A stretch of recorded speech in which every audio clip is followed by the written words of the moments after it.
আমি তোর অন্তর দুঃখিব করিস ভাই বলিনি আজি এই তোর বিবাহ মণ্ডপত উপস্থিত আপনি পহারা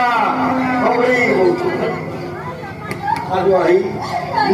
বড় বসা করে দিয়ে উপহার আনন্দিত এইভাবে তোর